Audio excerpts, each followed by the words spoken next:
السلام عليكم ورحمة الله وبركاته. الحمد لله رب العالمين. الصلاة والسلام على رسول كريم أما بعد.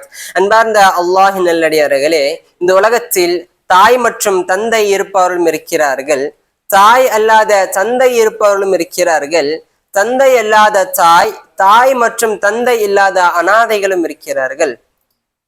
நாம் வீட்டிற்கு சென்றால் எமக்கு தாய் தந்தை இருந்தால் நாம் அவர்களிடத்திலே வாப்பா அஸ்ஸலாமு அலைக்கும், உம்மா அஸ்ஸலாமு அலைக்கும் என்று கூறுவோம்.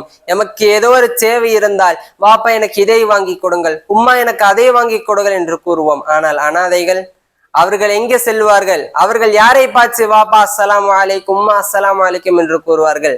தன்னுடைய வாழ்க்கை சேவைக்காக யாரிடத்தில உரிமையோடு எனக்கு இதை வாங்கி கொடுங்கள், எனக்கு அதை வாங்கி கொடுங்கள் என்று கூறுவார்கள்.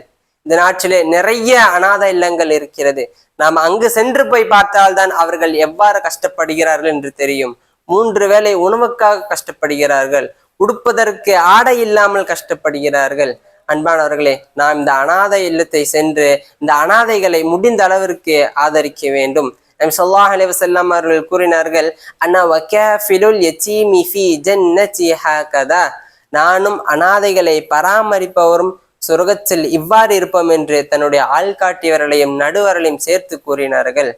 எனவே நாம் வாழக்கூடிய உலகத்தில், இனி வாழக்கூடிய நாட்களில் நம்மால் முடிந்த அளவிற்கு அநாதைகளை பராமரிப்போமாக. அப்படியே பராமரிக்கக்கூடிய பாக்கியத்தை அல்லாஹ் ரஹ்மான் நம் அனைவருக்கும் தந்த அருள் புரிவானாக. அஸ்ஸலாமு அலைக்கும் வரஹ்மத்துல்லாஹி வபரகாத்துஹு.